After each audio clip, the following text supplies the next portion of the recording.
Welcome back, Ram fans. This is Rams Up, your favorite LA Rams podcast. We are proud members of the Fans First Sports Network. That's fansfirstsports.com. You can also follow us on YouTube. Our channel is at LA Rams Up. I'm your host, Mark. You'll hear from my co-host, Tom, on occasion as well. Hey, we're not Rams insiders. We're just longtime fans who love talking about our Los Angeles Rams. Let's get to it.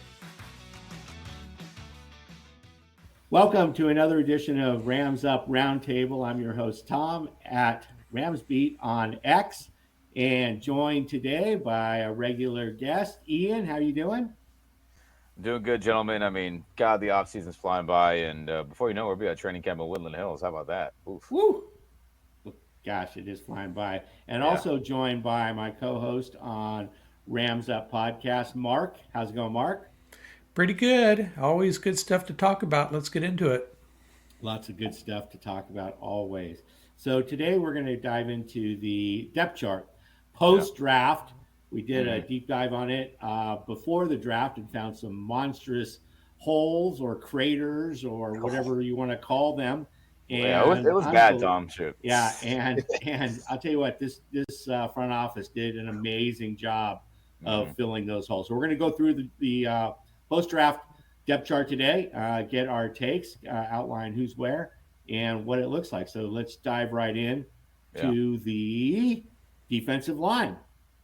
So on the defensive line, we have returning Kobe Turner and Bobby Brown, and then we've added Braden Fisk. Yeah. So I mean, this was a huge need, Ian. What are your thoughts on this? What this looked like before and what we've done since? Obviously, also added Tyler Davis as well. Yeah, I mean, remember we were all kind of pro offense a little bit in the first round. We were like, you know what, a Roman Tuesday trade up sounds pretty fun, and it sounds like it would be worth it based off all the other things we had talked about in previous episodes. Check those out when you got some free time, everybody. And as we did our depth chart before the draft, and we did the defensive line, and we went through everything, we were like, man, this group ain't that great, and respect to everybody that's fighting for spots on the roster. I mean, no disrespect with that, but we didn't feel great about everyone outside of Turner, right? Bobby Brown's been hurt or missed time, suspension, wasn't ready rookie season, all those factors in his last 3 seasons. And then we had Laryl Murchison being the other defensive starting tackle in our base 3-4 scheme, and this is what we're going off of, everybody, and we'll get into nuances of the other spots, but we didn't feel great about it. Now to look at this page, and again, if you're on YouTube, please like and subscribe and hit that thumbs up button. And you can check out this graphic with us here that we're looking at. And gosh, it's just so much better. We see Braden Fisk, who will now be officially number 55 as a rookie. He will keep the same number as he did from Florida State. Awesome 3-technique player. And we talked about the last roundtable we had. He's going to fill in and be an immediate starter right away. And obviously he's got to earn it, but I think he will. Shocker. And then we have Davis from Clemson, who will officially be number 90 as a rookie, to be the backup or maybe even starter for Bobby Brown, And again, Bobby's been solid when he's been out there, a true nose guard, big body, can plug holes, but he's missed time. And we have somebody who was really good at that at Clemson, 4-year starter, All-American, All-ACC as a nose guard. So we have him backing him up, and I just feel so much better. I mean, what about you, gentlemen? Shoot. Yeah, I definitely do. I mean, I think you kind of alluded to it, and a lot of the people on the YouTube channel were commenting, Sean McVay is not going to be able to resist offense. But then reality strikes, and they kind of did the sensible thing, right? They went Fisk in the second round, Tyler Davis, so what was that, in the 5th round, I think, 6th round, whenever it was. Yeah. And, we plugged some holes. Now, I'm not sure if I have this depth chart set up exactly right, but I think it's pretty close. And I saw some depth charts that had I think it was ESPN that had Tyler Davis backing up Turner and not playing nose tackle, but I think he'll end up in the middle. I think so too. So we, it's remains to be seen how good this unit will be, but at least we have some hope, right? Yeah, Yeah. absolutely. Yeah, definitely. I mean that the addition of Fisk and then Davis to back up Brown, just ideal draft selections there for the D line. Yeah. So good. So let's do this. Let's just quick off the cusp, off the grade, the defensive line grade before the draft and the defensive line grade after the draft, Ian. Yeah, I mean, I guess, C because of Turner's defensive rookie campaign, which he should have won. Respect to Will Anderson, but Turner was an interior D lineman producing more than Will Anderson for the Texans. So because of him, I give it a C, but everything else was a coin flip of how you felt about it post draft and free agency. Um, I mean, I don't see how you don't give this at least an A minus, right? At the minimum, in my Yeah. opinion. Mark, before and after grades? I was thinking C minus before because there was Yeah. just, not only was there questions about the talent, there's questions about the depth. Yeah. And, I would agree with Ian on the A minus, but I think, it's really an incomplete. We got two rookies here. I mean, yeah. So we kind of got to wait and see. But I mean, I think all indications are Fisk is going to be a really good player. And if he's as good as we think he's going to be, and Tyler Davis is just okay, then and Kobe Turner is a very, very good player. They've got some decent depth behind him. Now Murchison and Johnson and potentially Brown are backups as opposed to starters, potential starters. So yeah, A minus B plus in there somewhere. And real quick to that, Mark and Tom, I mean, who knows about these undrafted guys that we've signed who turns out to be like a Michael Hoyt, right? He was an undrafted guy who became a starter. Maybe there's someone in the D line that can prove themselves to be worthy of getting serious playing time. So that would be the hope, right? Yeah. Yeah, but just going off what we do know and what we've seen on film and so forth, Oh, yeah. the prove it factor. Yeah. I would go. This is a D for me. Before, I mean, you lose Aaron Donald, and it's not. I mean, Kobe Turner is the only reason it's not an F. And without Yeah, him, true. this would be hands down the worst defensive line in the league. Wouldn't even be close. And so, and then after the draft, I'll give it a B, just because I do feel like the depth isn't there compared to a lot of defensive lines. I mean, you got teams like the Eagles and the 49ers, right? The two best teams in the NFC have a hockey line of defensive linemen just It feels that way. coming in. They have 8, 9 guys that are all studs, and then what do they do midseason? They add another one or two. Let's add Chase Young. Let's add Yeah. I mean, just it's so just for that purpose. But other than that, I mean, the guys that we do have in there, I do like a lot. So I'll give it. What did you say? You said a B? Yeah, that's fair. I mean, that's fair. B. Yeah. So okay, cool. Let's move on to the edge and linebacker. So Yeah. let's start with linebacker. So didn't do anything there, right? It's the Ernest Jones show. Green dot, fourth year guy. Hopefully the Rams yeah, go outside of their comfort zone and re-sign this guy. I think they will. I really do. I don't think they can see losing him. I hope so. But Tom. on the other side, Roseboom, he was okay. Not great. And how we all feel about Troy Reader and and Hummel had those guys. It is what it is. So it would be nice to see one of these UDFA's emerge. But what are your thoughts on this, Mark? You were just talking about the inside linebackers. The inside linebacker. Yeah, I mean, it's pretty much the same as last year. It was okay. I mean, Jones, without Jones, this is a really poor group. And the fact that Jones is really our only three down linebacker, that's a good thing. And I do think we don't need to get into it this episode, but there are a couple of UDFAs, Omar Spites especially, that I think is going to have a chance to make this team. Maybe bump one of these guys. It's going to come down to special teams play. And Mark, is that the LSU guy you're talking about? Right, Oregon Yeah, State yeah. and then LSU. Yeah, And Hummel, if I'm not mistaken, correct me if I'm wrong, I think he's a really good special teams player. So there's that. But, it's an okay unit with Ernest Jones. It's passable. When we only need one linebacker, it's really really good. And when we need two linebackers, it's okay. Roseboom's not a bad player. Yeah. Thoughts, Ian? Yeah, I mean, Ernest Jones is a Pro Bowl level player, clearly. I mean, please, Leslie, pay the man because he's going to sign somewhere else. Someone's going to pay him big money if we don't have something in the realm of what he earns, right? That's what it's about. And Roseboom, again, I'm probably higher on him than most people, but I thought when he was out there, he did a damn solid job. Again, is he great? Of course not. Is he Ernest Jones level? Of course not. But is he a starting level inside linebacker? I think so, truthfully. He covers better than people give him credit for. He tackles better. And again, there's always going to be things to improve upon. But obviously, the Rams feel comfortable with it. Maybe the LSU undrafted guy, emerges. Just like I was saying about the D line, somebody emerges to earn playing time or under start. Maybe that's him. We'll see how camp turns out for him.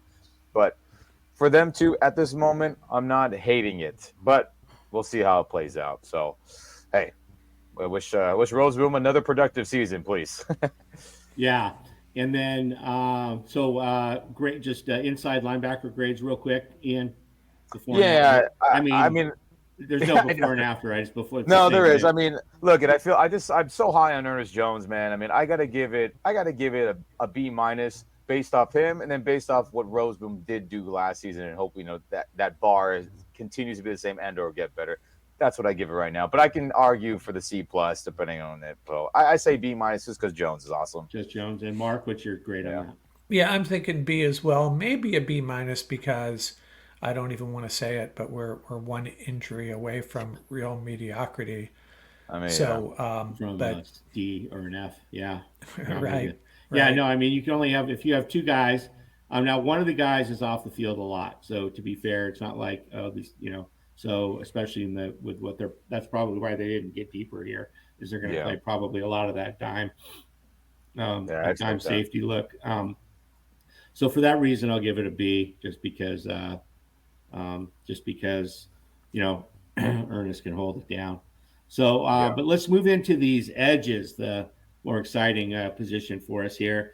And so we got Byron Young and Jared Verse on the front lines here, and second year guy and rookie, and then backing them up is also another rookie, Brennan Jackson, fifth round pick, and then Michael Hoyt. And that's probably a fair estimation, but pretty deep here with Keir Thomas and O'Shawn Mathis and Nick Hampton and Van Valkenburg and so forth. So that's a deep edge group. I don't expect all of those guys to make the 53.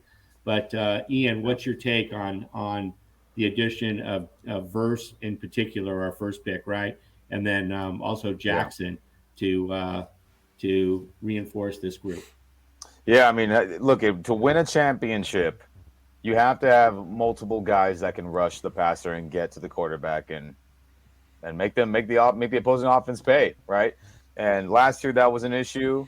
Based off this group right here, we're getting towards that. Now we got to see how these second year guys, the Thomas, the Hampton, Valkenburg, and Mathis, all come up. But with Verse, who will officially wear number 8. No, he cannot convince Tutu Owl to give up the number 5. Everybody, I know everyone wanted that, right? hey, Verse, shoot him an extra, your little signing bonus to get that number 5. Look, at Tutu's going to be a free agent after this year. Verse really wants number 5. He can maybe get it next year, so he's going to be number 8. And there's a lot of people who are a fan of a certain number 8 here in LA. So I think that was a tactical move by Verse to get that number 8. And I see some people say chapter 1 verse 8 once he made that proclamation. So that was kind of cool. And with his impact, I mean, look, he should be a day one starter. If he is not a day one starter, what a disaster, right? I mean, I think we all agree with that. If he is not starting day one on the strong side, what a terrible, terrible day it'll be for Rams football, right? Your first round pick not starting, but I don't expect that to be the case. Power rusher, explosion, let him be in a 3-point stance. And again, I think with him and Byron in his second year being the speed rusher, with now Hoyt being a backup, and then we have Jackson, who will now be number 44, former team captain at the Washington State. That's a good little group of 4 right there, in my opinion. And I feel good about it. I feel good about it, and we'll see how those other guys battle for those remaining roster spots. But for that to be the group of four that are going to play the most, right? That's how we do it. Usually, four edge rushers that play a ton. I feel solid about that as of today. But how about you, Mark? How do you feel, dude? Yeah.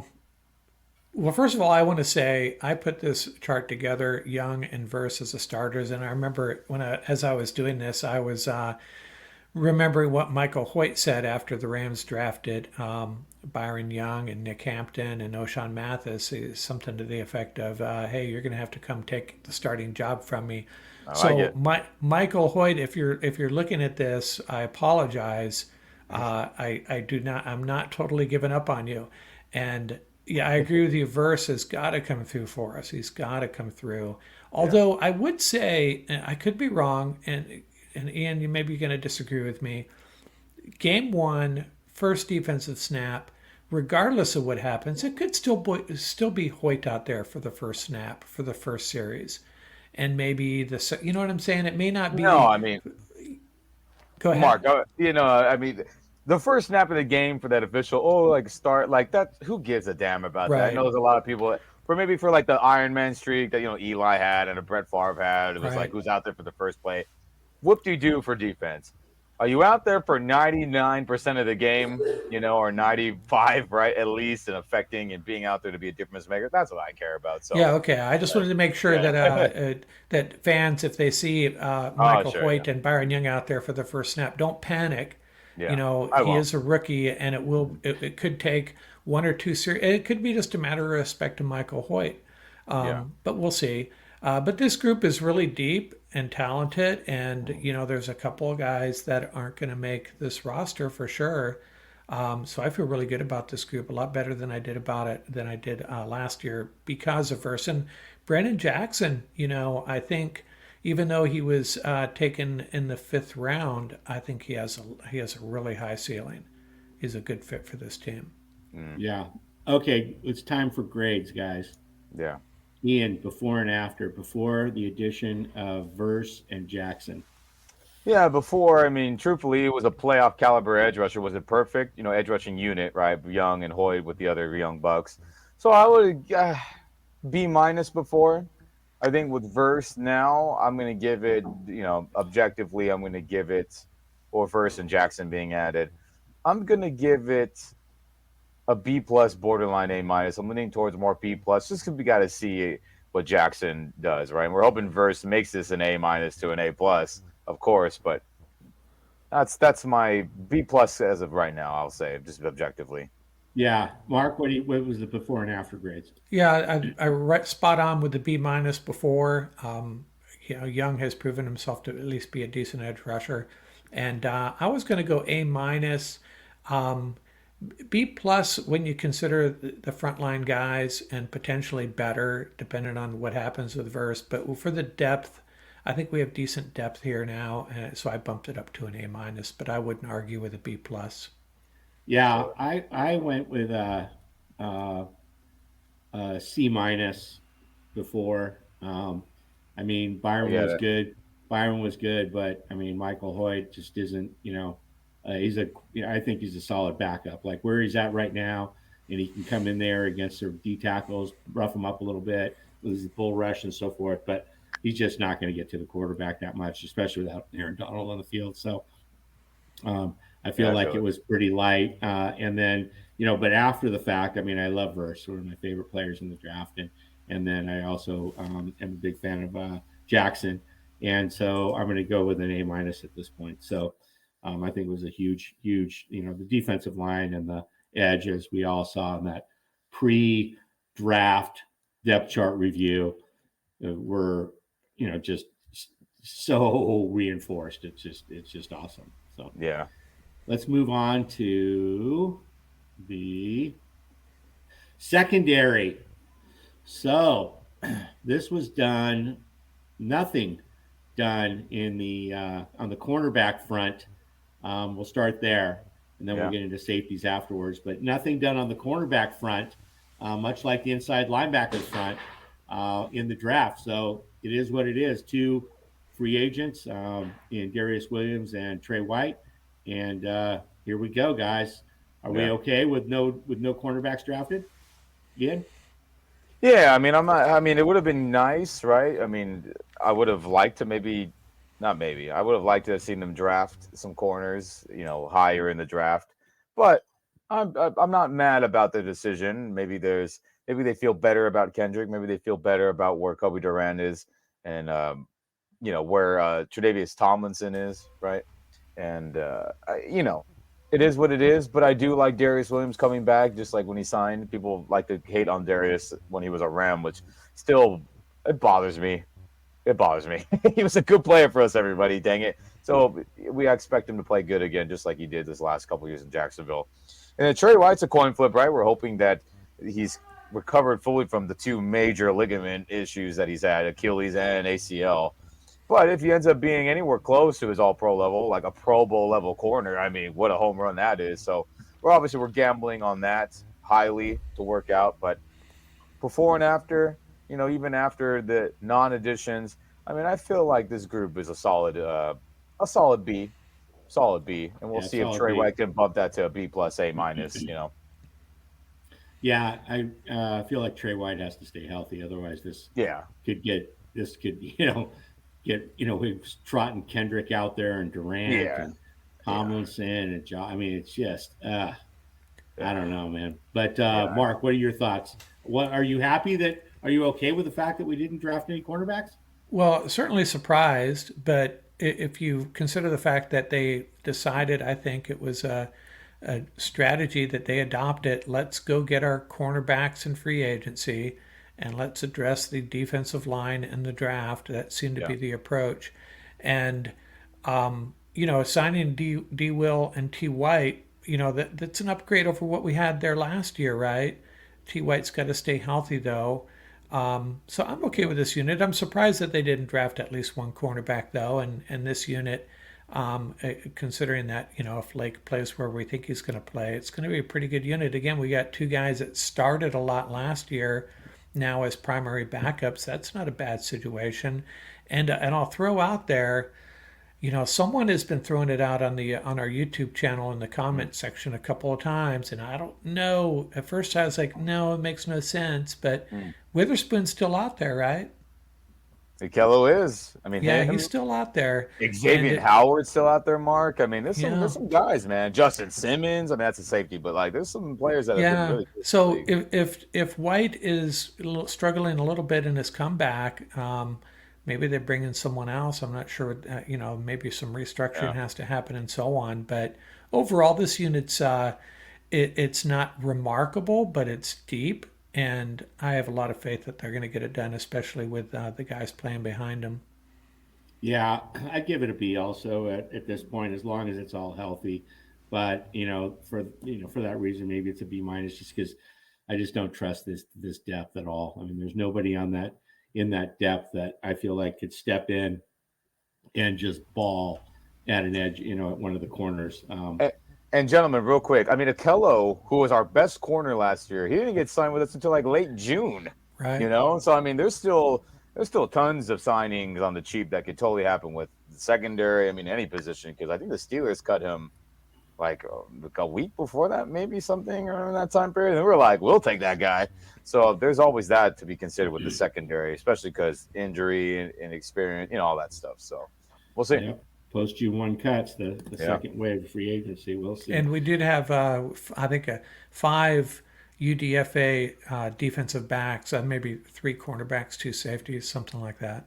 Yeah. Right on. Good stuff. Okay, so moving into the safety room.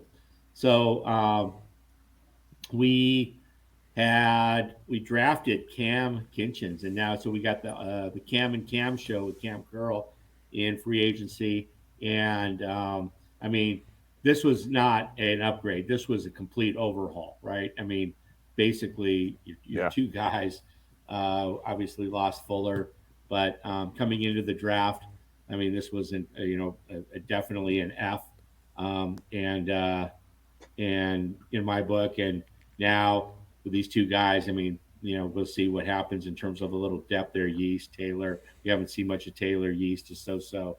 But for that reason, and then obviously having a Rook, I'll give it a B post draft. I mean, but these two guys love Curl and Kitchens. How about you, Mark?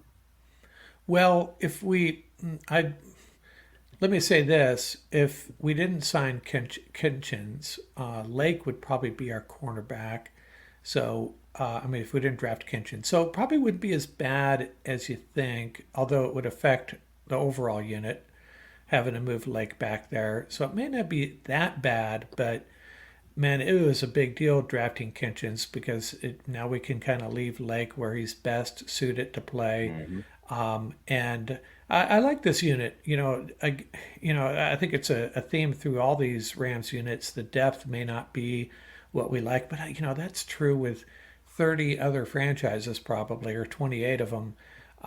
You can't have everything, and our starters are good, very promising, and a couple guys that maybe we hope we don't have to count on. But you know, I give this unit right now. I'd give it a B with the two cams, at least a B, maybe a B plus. The depth is a little concerning.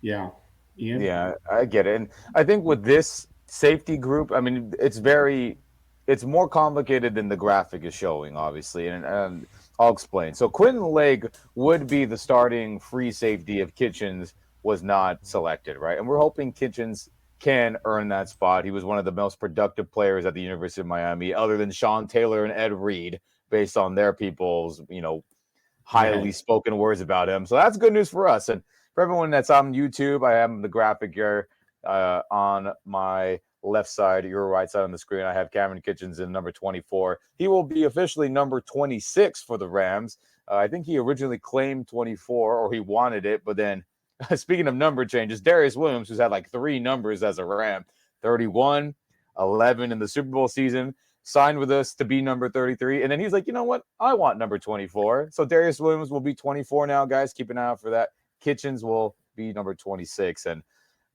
for Kitchens to earn that spot would be fantastic because it keeps Quentin Lake at his best playing Exactly. ability in the star, in the nickel, roaming that pseudo middle outside area that Ramsey enjoy playing, and that we've tried to train Kobe Durant for, but he's not comfortable playing in that spot. He's a better outside guy. Lake was phenomenal. Sean speaks so highly of Quentin Lake in that star, and the game film don't lie. He was awesome in that spot. So we're hoping Kitchens can retain and earn that free safety spot. Let Cam Curl be the strong safety, laying the boom on people, right? Bam Bam Cam, people like to call him. And Russ Yeast, who was one of the free strong safety guys until John Johnson overtook him, when he got moved to the dime linebacker spot, which is, instead of Roseboom, it'll be him next to Ernest Jones covering the middle of the field. He was good at it. He was really good at that. Just like Taylor Rapp. Taylor Rapp was not meant to be a traditional up top free or strong safety. But when you had him in that dime linebacker safety role, he was fantastic. I think the same will be for Yeast going forward, which he proved it in his game film. So I think all these guys, Kitchens, free safety, Cameron Curl, strong safety, Quinn Lick in the star, Rusty's dime linebacker. I like that group a ton. I like that group so much more than just, our basic 3-4 scheme, which we know we're not going to be in unless it's like a heavy run formation. Unless we're playing the Harbaugh, Ravens or Chargers who just go 3 tight end stuff for the 49ers, right? We got to have more big bodies. So before the draft, I would give it like a B minus based on the Curl signing, Lake, Yeast. And now after Kitchens, based off his productivity at Miami, which is based off, that's what's basing this grade. We got to see him play clearly. But as of today, I give this a B plus. But I'm gonna say A minus based off what I saw from Lake at the Star and what I saw from Yeast at Dime Lapper and what I hope Kitchens will be next to Curl at up top. So I'm gonna give it an A minus after post draft and free agency. Yeah, to be fair, I did say F, but that was before the Cam Curl signing, so that wasn't in the spirit of the exercise. So it's all good. It was though. Let's be honest, Tom. It was an F. No, before Curl and Kitchens, came in. Yeah. So it's all good. So all right, let's move into the offense here. Yeah. All right. Well, we'll start with tight end, I guess. So nobody drafted there, right? we're running with Higby and Long are both hurt, and so we're running with Kobe Parkinson and Davis Allen. And so, I mean, okay, not drafting a tight end, Ian. Well, Rams Nation, I'm sure everybody was in the frenzy on draft day hearing the Brock Bowers rumors. And, Peter Schrager, a Rams interconnected media member, Diana Rossini, and others all say, hey, Brock Bowers was the target they were trading up for, and people just denied us. And look, I'm happy the way it's turned out as we go through the rest of this, depth chart. I'm happy that we didn't give up a lot of assets to get Brock Bowers because now our team is more healthy, more depth. No, there would be no Kitchens. There would probably be no Fisk. There'd probably be no Verse. So everything's turned out well, everybody. Let's all Exactly. take a chill pill. So with this group right here, Colby, we gave big money to. I liked his ability when he got thrown to, which is limited for whatever reason. Seattle just didn't use him a ton. Excellent blocker. Young Allen there played phenomenal for a rookie thrown into the fire. I thought he did a good job. So we're hoping Higbee can return sometime this season. I don't know. His knee injury was pretty serious. Obviously, Long, his injury has been, supposedly not, great, and the healing process will take some time. But I feel good about Parkinson and Davis Allen being the 1-2 punch at tight end. So, pre-draft, post-draft, it's all the same. I'm going to give it a solid B+ because I like the ability and the physical stature and strength that Parkinson and Davis Allen both bring to this group, which is what we need in this power run scheme that we do for gap. Mark, okay, not drafting a tight end? I don't have a problem with that. I thought they might later with 10 draft picks. I can see why they passed on it though. And I need to add something here about the tight ends. Now, last time we talked, I had IR next to Hunter Long, and I got some pushback on the YouTube channel.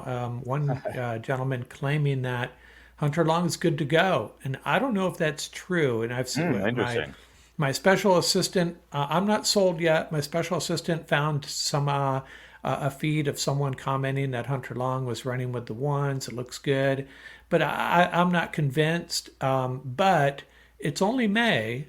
So maybe that would maybe indicate that they are feeling better about Hunter Long being ready for opening day. And if that's the case, then we have our 3 tight ends, regardless of what happens with Higbee. So maybe that's why, but still, it just makes this Brock Bowers thing even make less sense. But we don't need to dive into that again. But to answer your question. And in your defense, though, Mark, real quick about Hunter Long. I mean, he did have MCL surgery. I mean, could he be back right now? I mean, but I doubt that. And look, if we're wrong, then hey, we're happy, good for Long. We want to see him out there and perform. But I mean, hey, knee surgery. Let's take our time on those things for a tight end, man. Blocking and receiving. That's important. It's an important ligament, man. So I think he's still recovering. I mean, shoot. What was your grade, Mark? Right now, I would give it a B+, and you know why I give it a B+?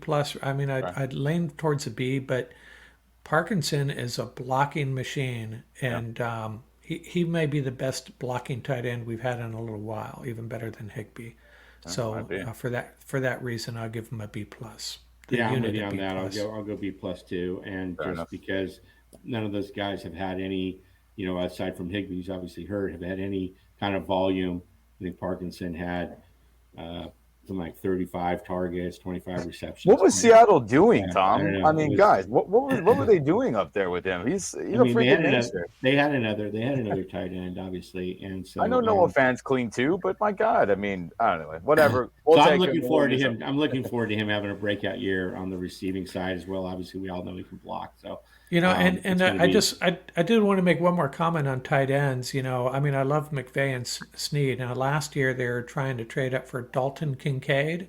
Yeah. Was that the case? Now, I'd feel a lot better if we had found out that they were trying to trade up for Sam Laporta. Then I'd feel better about this rumor about they might have been trying to trade up for the wrong guy. Yeah, no doubt. So let's move over to running backs real fast. What we had Blake Corum, right? I mean, 3rd round pick, and just right behind Kyron. Everybody says, oh, he's right out of the same system coming out of Michigan. That gap scheme with that duo, and just killed it there, right? And so, I mean, there is some concern. I guess he's going to be playing. He's played without his ligament, right? He just had it. It just never didn't have it really repaired. It's just insane. so, and then so guys do that, right? But yes, he's so somewhat of a concern, but we'll see what happens. But that really does bolster that running back room. But Ian, thoughts on this running back room pre and post draft? Yeah, and I'm going to add in, the addition of Mr. Giant Killer Scott, right? like Philly fans like to call him, because we was signed this last, post draft as well. So pre-draft, post Scott signing, I'll give it a B. And obviously, Kyron is an all-pro level running back when he is on the field and killing it and staying healthy, which injuries has been an issue these last 2 years.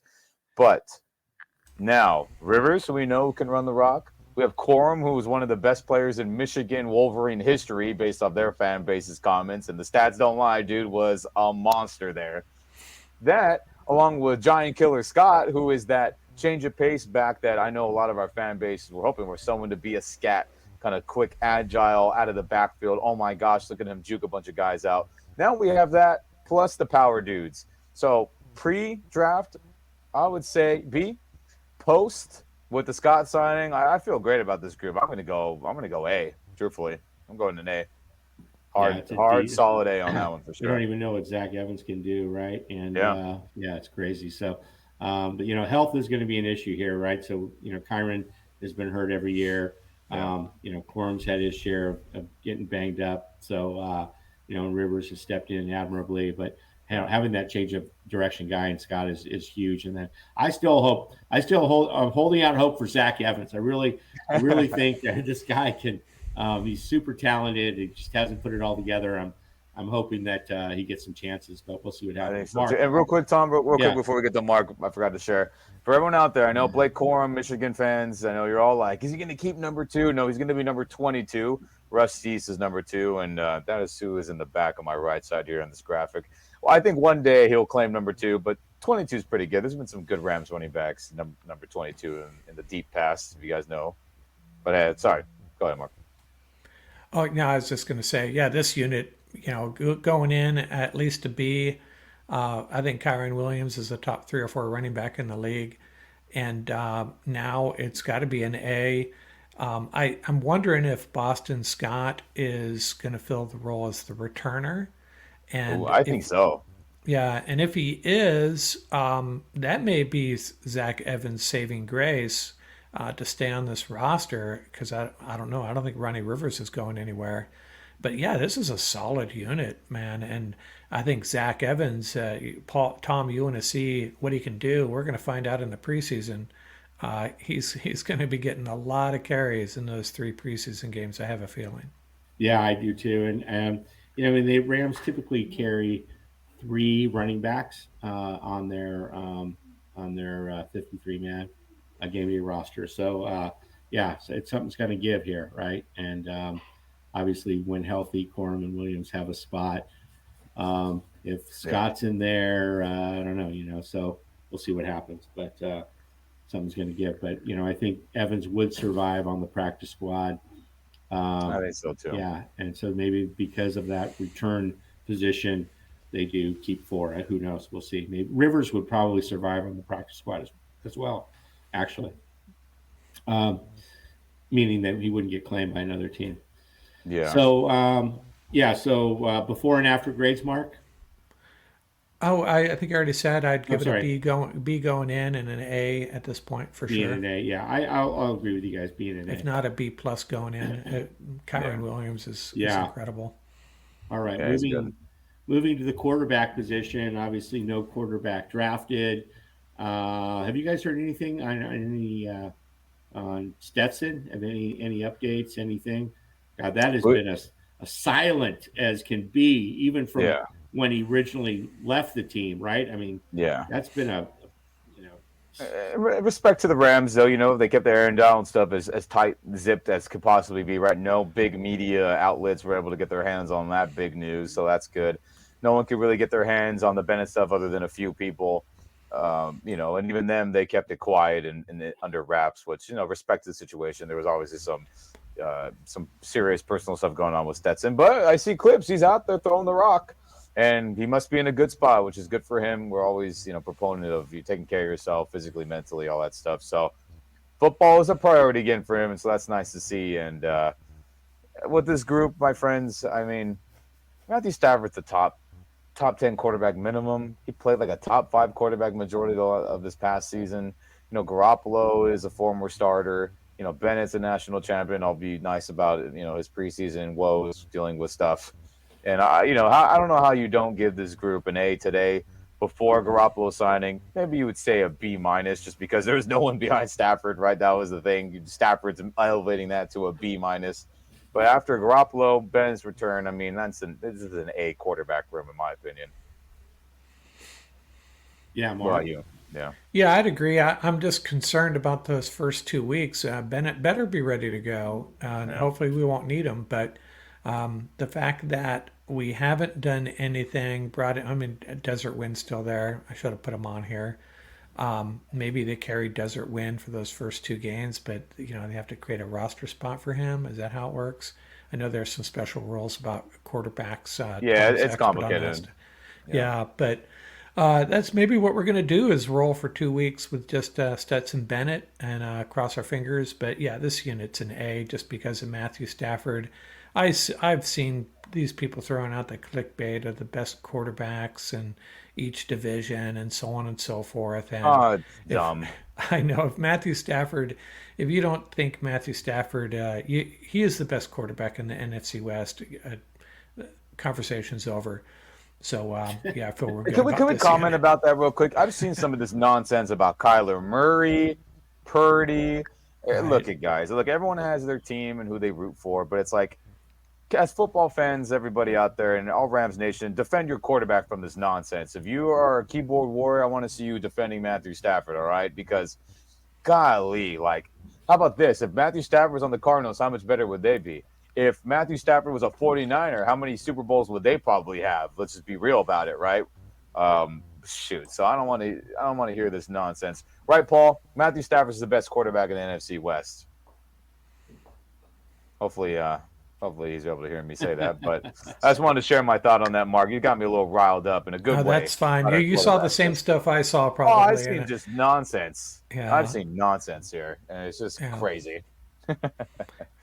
Hey, Okay. Paul, you with us? Yeah, how you guys doing? Good, Yeah, doing good. good, man. Joined a We're little just we're late just here, but defending our quarterback, man, We because we see these things. Kyler Murray's the best in the West. Purdy, it's like, golly, you guys just have no. Your opinion's invalid for everything now. Like whoever's yeah. saying those things. Yeah, But you anyway, missed it, Paul. We opened up with a 10-minute segment on the top 10 players from Rutgers in NFL history, but you missed it. and yeah, and then also the best players from Long Island. Um, woo. no, I'm kidding. So yeah, we're just reviewing the Paul is joining us here a little late, but for the rest of the segment, so we're just reviewing the depth chart post draft and what happened. So we're into the wide receiver group now, and so we have the three starters: Puka and Cooper Cup and um, Demarcus Robinson, and then the same backups. That the one addition here is Whittington, Jordan Whittington, and so hopefully, gosh, so promising. Didn't get He was like the number 3 at Texas, but behind a couple of other good guys, but just a real stud, especially in the yak and yards after catch. So hopefully he gets some play and can be another late round. I think it's 6th round, be another late round gem, a la the Puka Power picks, right, Paul? So, well, Paul, what we're doing is we're grading pre-draft and post-draft with the position group. So, thoughts on wide receiver and the fact that we really only added one in the 6th round. Yeah, I still think it's a fairly strong group. I think the Whittington edition, I think the Tyler Johnson edition, um, may not get a lot of publicity, but I think they are rock solid. I think it's a rock solid group. I had also said that I think because of the relationship between Atwell and Kinchins, I'm hopeful. I would say I'm hopeful that that's going to help boost Atwell's production this year. Yeah, Atwell has played a couple seasons in the NFL, so just the grand scheme of things, to have a receiver that's played and produced, albeit in a limited role, is still better than having an unproven receiver in the mix. So um, I definitely think that it's a position group that's improved post draft without question. Yep. Ian? Yeah, guys. I mean, Nakua, rookie of the year. I'm sorry, Stroud, but Nakua broke records. He's rookie of the year. King Cup, we hope he returns back to full strength. Robinson, a great number three option, a playoff caliber receiver every year he's been in the league. Tutu, I think, is underutilized. He's a good player once he gets his opportunities. Tyler Johnson's been in big playoff games. And then Whittington, due to injury, all that stuff we talked about in the last roundtable, he's got talent, but he's just got to get it all together. And I think Coach Yarber will be able to elevate him to be the best he possibly could be. So, you know, post draft, not much has changed. I mean, obviously this group was an A in my mind, but I think it continues to be an A with Whittington. Nothing changes for me. Yeah, I'm with you on an A. Yeah. Mark, do you think we could have done more in the draft? No, I mean, we all were drilling over the possibility of moving up for a Dunze or someone like that. And that just would have been a luxury. I think deep inside, we all knew that there were more important things to address. But if Cooper Cup is 100% and healthy and can stay healthy, I would argue that this unit is borderline A plus, at least an A. Whittington, I don't think really changes that. It certainly helps. I think it'd be an A without him. But it'd be interesting to see. He's going to bump someone off here, probably, right? I don't think we're not going to carry 8 receivers. So who Yeah, goes? usually Probably it's going to be, five. probably going to be Smith, and maybe Tyler doesn't make it. But yeah, I love this unit. We just have to hope Cooper Cup is his old self. We really haven't seen Nakua and Cup together at 100%, I don't think. And that could be a sight to see, especially for Matthew Stafford. Yeah. Yep. All right, let's move into the O line. Oh God, what a sight for sore eyes, huh, guys? Still reeling from 2 years ago when uh went through 17 of these guys or something like that. It set a record.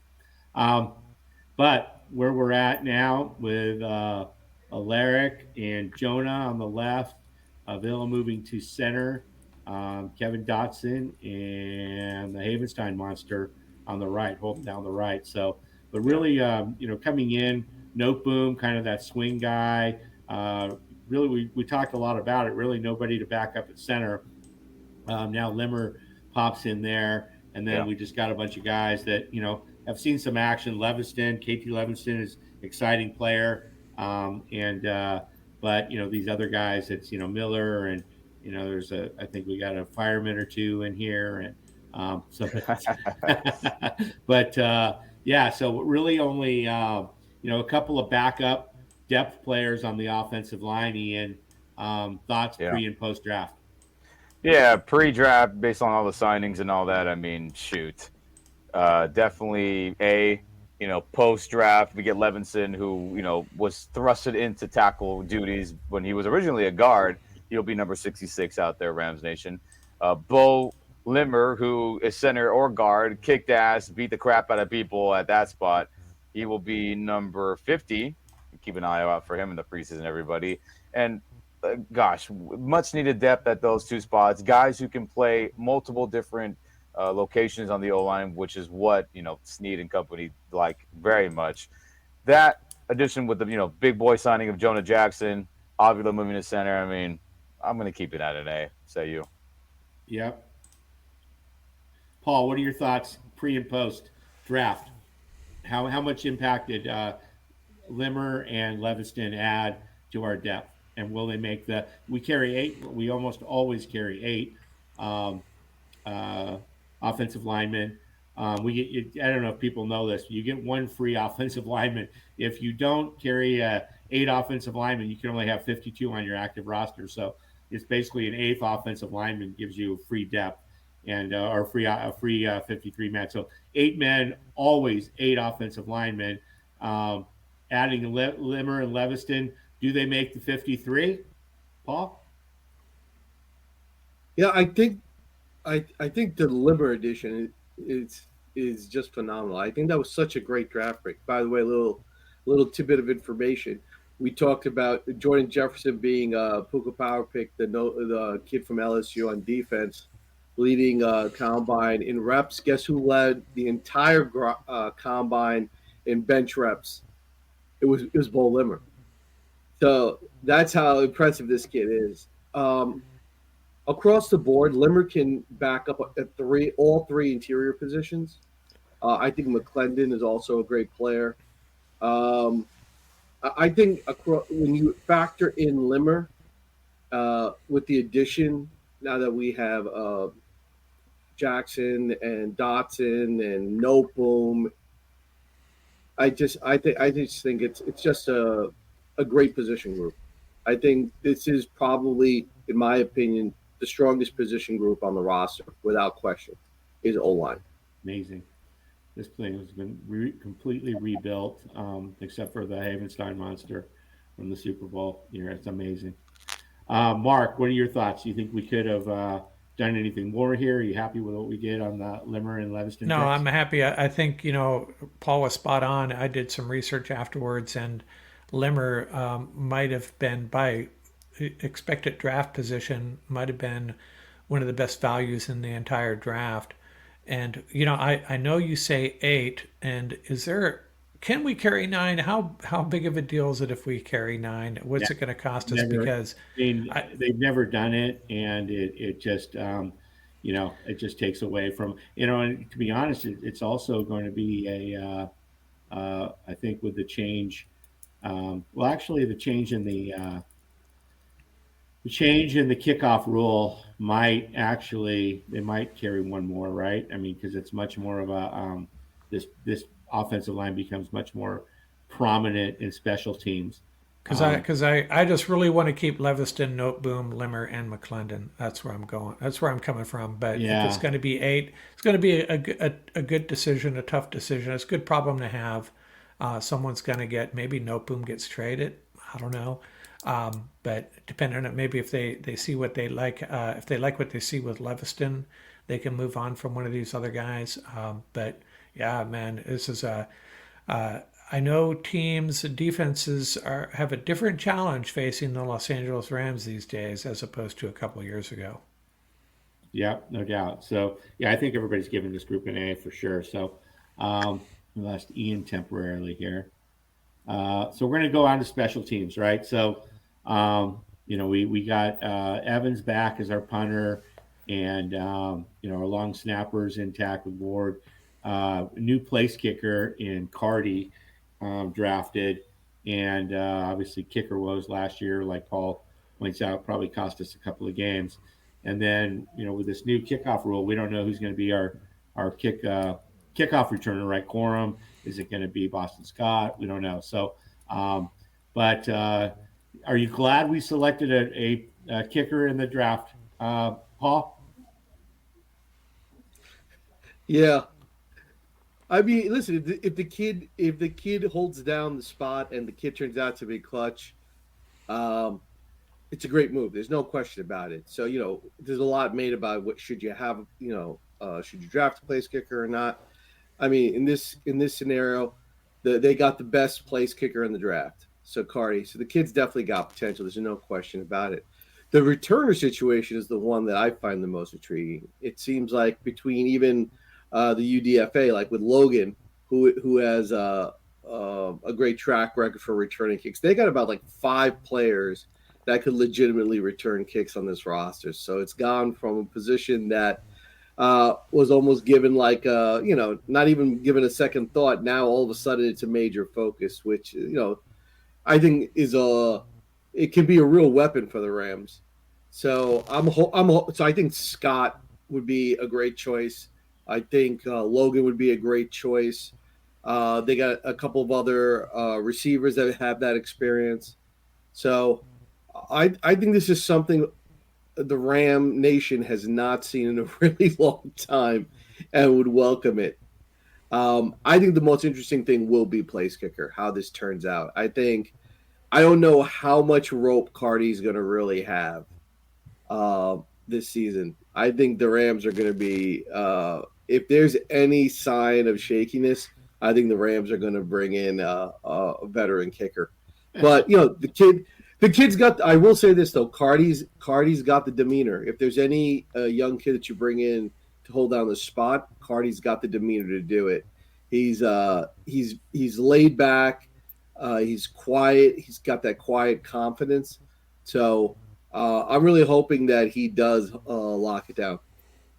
Yep. So, Ian, thoughts? What are your grades pre and post draft special teams?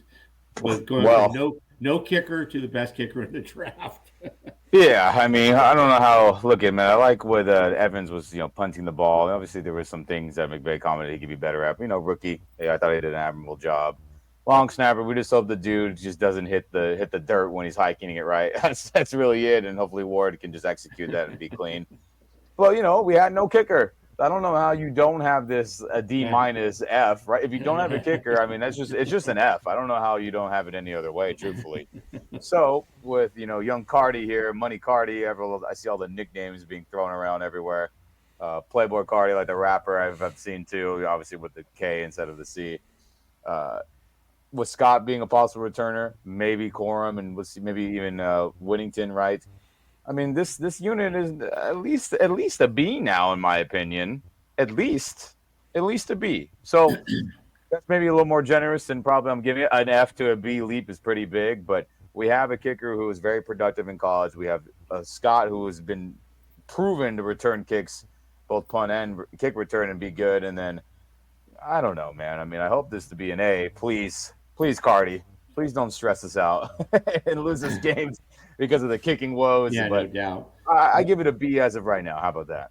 Mark, one thing that isn't on here, and it's really a bit difficult to put on here because it's it's a group of players, but our coverage teams, right? And that was the bane of the Rams special teams last year. Obviously, the kicker got a lot of the most focus, but I mean that coverage team cost us definitely the Baltimore game and probably another game or two. I think it was the Giants, almost the Giants game. Yeah, almost And Giants.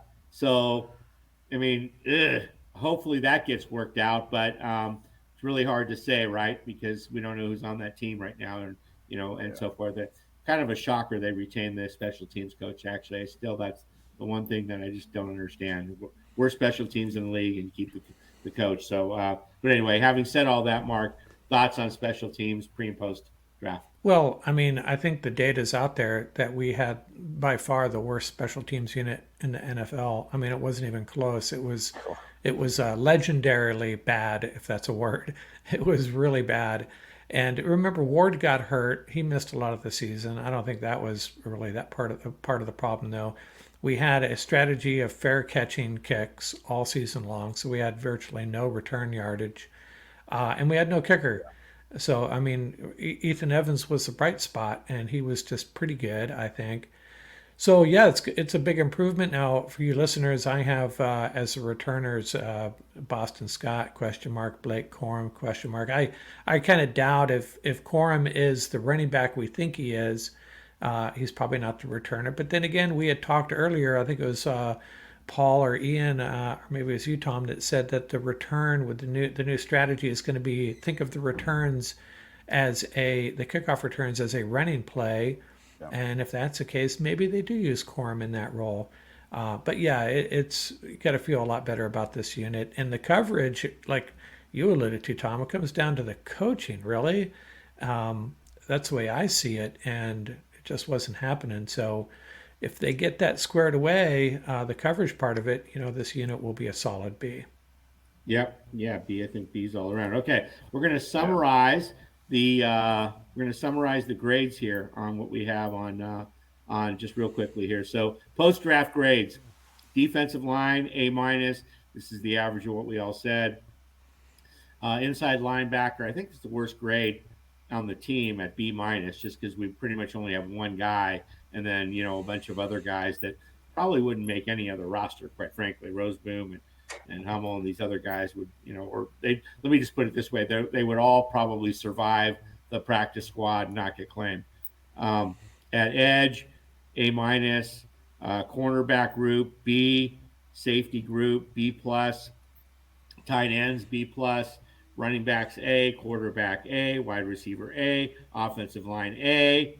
You guys notice a trend here on offense versus defense, and special teams B. Yeah. So and if the Havenstein, I'm sorry, if we get some of these injured guys back on the tight end, maybe that'll move up. So so we wanted to move into another just topic to wrap up here, which was these conversations about Matthew Stafford and him wanting more guaranteed money. And so it's interesting that he says more guaranteed money, not more money, period.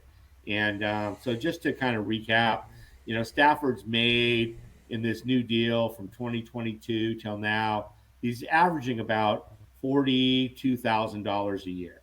$42 million a year, sorry. No matter how you cut it, this year he lost a lot of his guarantees. So in this year, he's only guaranteed.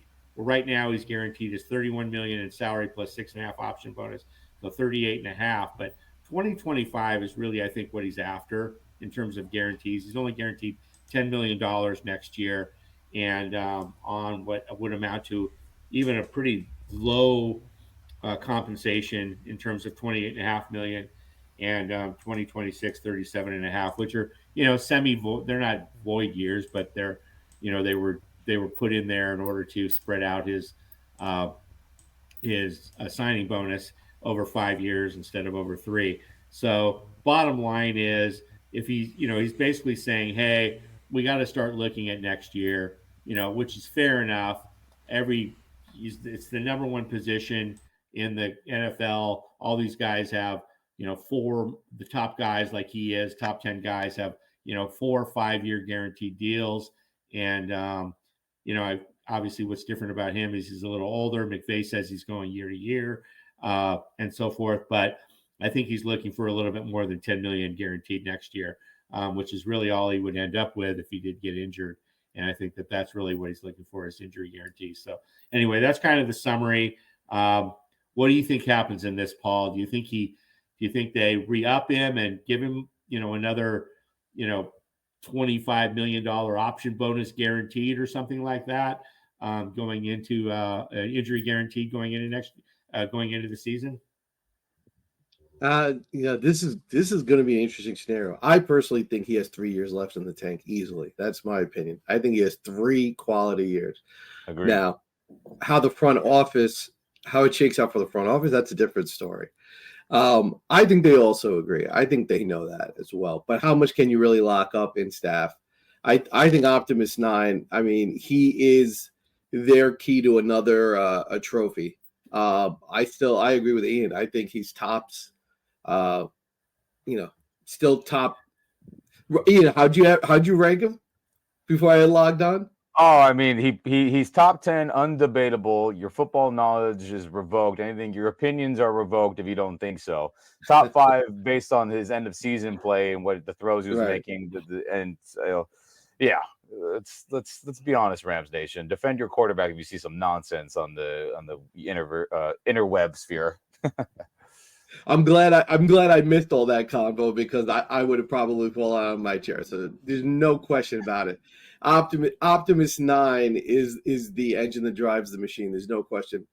He's going to put up some ridiculous numbers this year. He really is. And now if that running game turns out to be a sledgehammer ground game like we all are anticipating, he's going to be even deadlier because of the play action aspect of it. So, the front office is astute enough of how to work out the numbers so that they don't compromise their entire future moving forward. But I think they will give him. I don't think they're going to give him as much as he's asking, but I do think they'll work it out. I do think he'll be with the Rams for another 3 years. Yeah, hopefully. interesting. I mean, you're just looking at his current contract, Mark.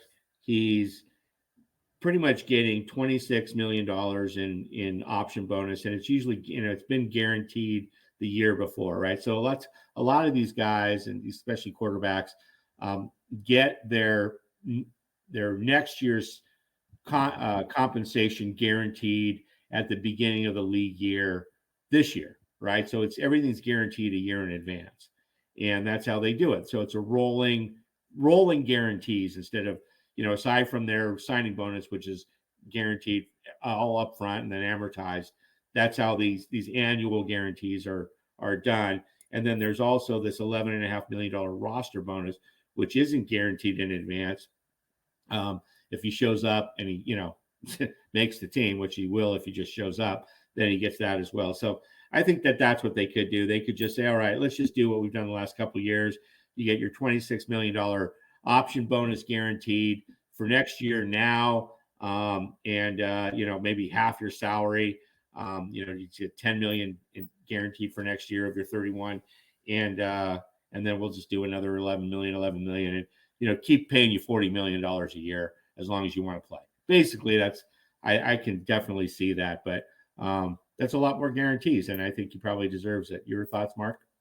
I'm sorry. I'm just kind of all over. I'm kind of done with the contract talk. I mean, he deserves whatever he gets, and I just hope the Rams can figure it out.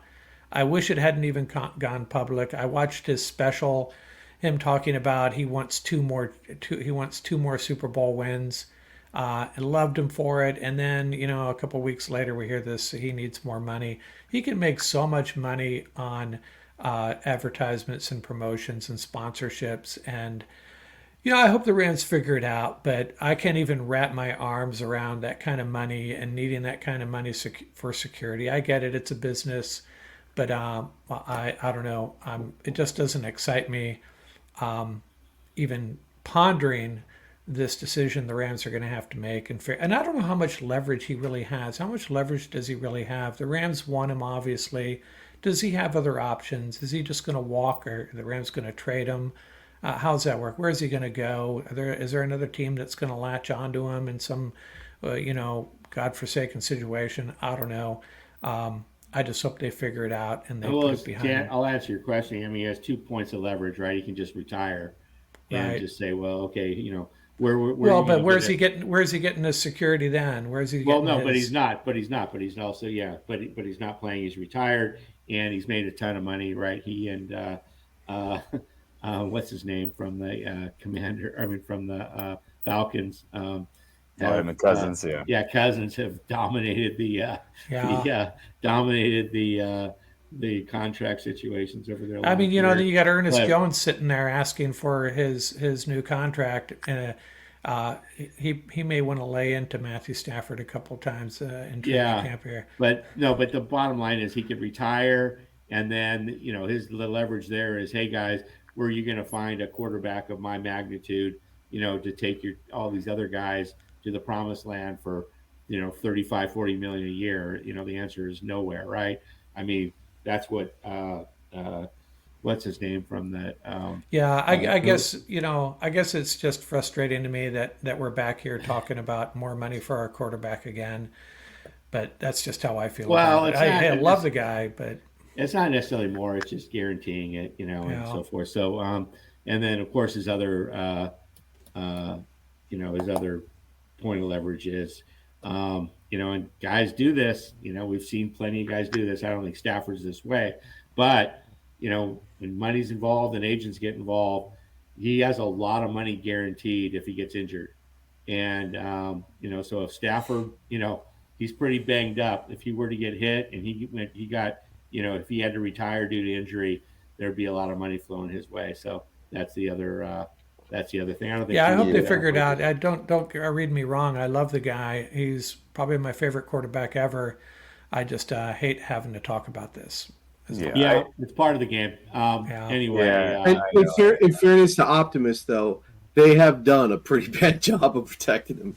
Yeah. You look at the last two seasons, the guy's been laid out.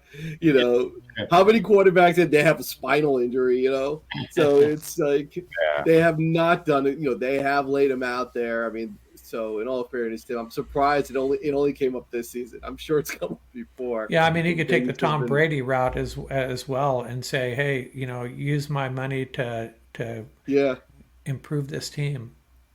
Yeah, I just think he just wants the security of like, hey, you're not gonna move on from me, right? Like, guarantee me more cash, so I'll be the guy because I want to keep playing, right? The all-in that you referred to is YouTube, NFL Network special, and based on this contract, based on the other free agent signings in this 2-3 year window, I think that's really what it is. He wants that commitment, like, hey, I'm ready for 3 years. Are you ready for another 2 to 3 years with me? Give me some cash, give me security, and then we're all on the same page. Let's go win a championship and right after the sunset. So, hey, Rams. They'll Rams, work it out. He's not asking for a record-breaking contract. He's not asking for a Dak type of $60 million a year kind of money. Yeah, and I have to apologize when I hear the numbers. I can't even wrap my arms around it, to be quite honest with you. And I haven't really seen it on paper in front of me. I just hear new contract guarantees and such, and it just annoys me just a tad. So, guys, quick pop quiz here, or pop poll, I should say. Based upon where we're at right now, and I know we talked about this, through reviewing the depth chart, that guys like Akello and Dotson and stuff were added later on in, June kind of time frame, post June 1 cuts and stuff, and trades.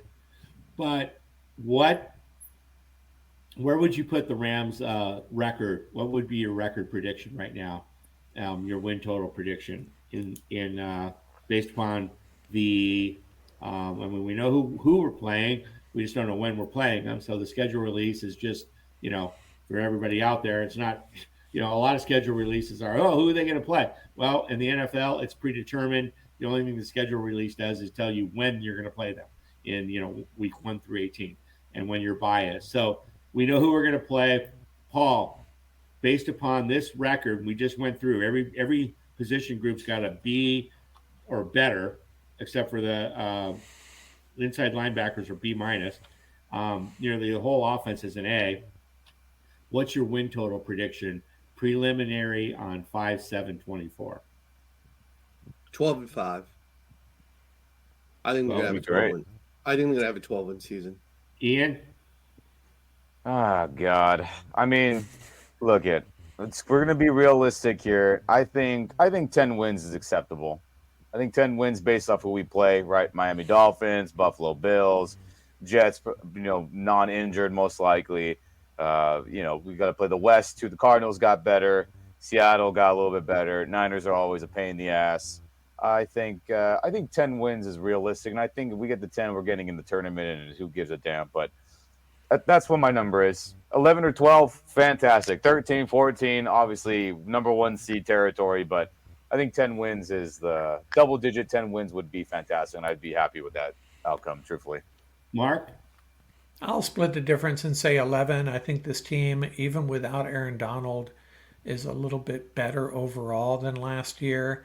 And we got off to a bad start.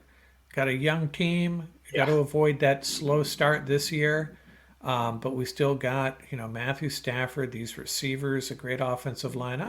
Tough schedule, really tough schedule. But I'm going to go with 11-6. I was going to originally say 12-5, and then I realized to get out of that schedule with just 5 losses might be asking too much. So I'll go with 11-6.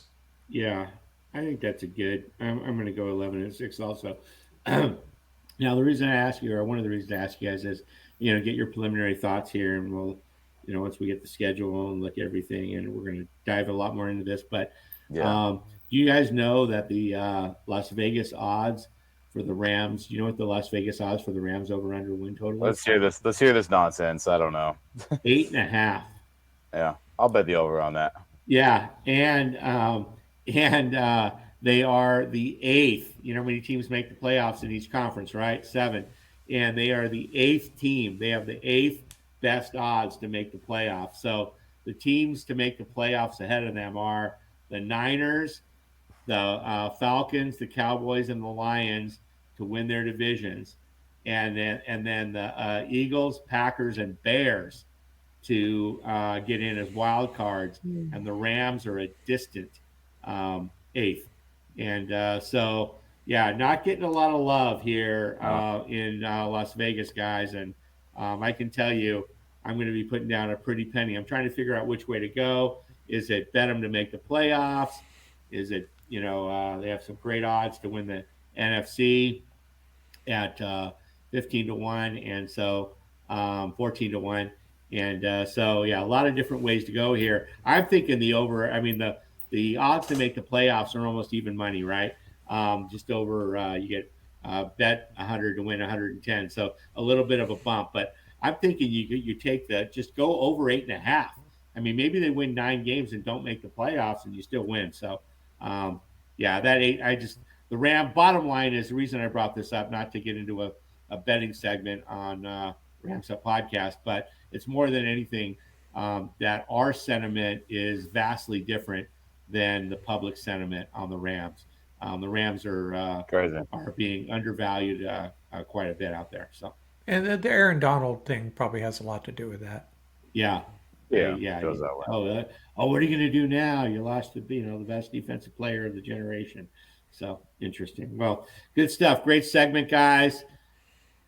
Thanks a lot, and we'll come back next week. Maybe what we do is, Mark, you had heard that potentially the I don't know why they're so covert about when they're going to drop this schedule, but they don't give us a date.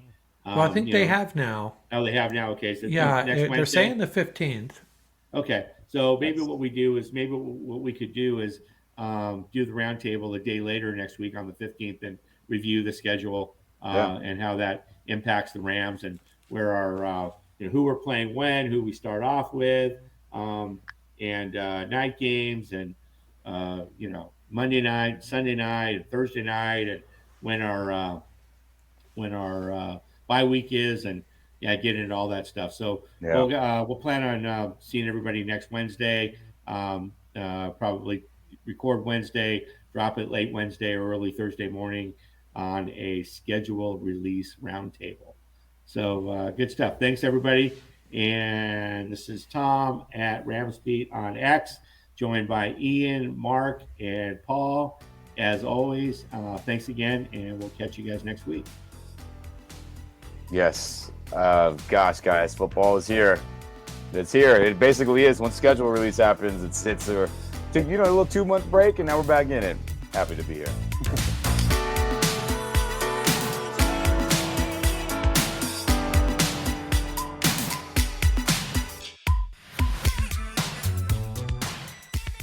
That's going to do it for this episode.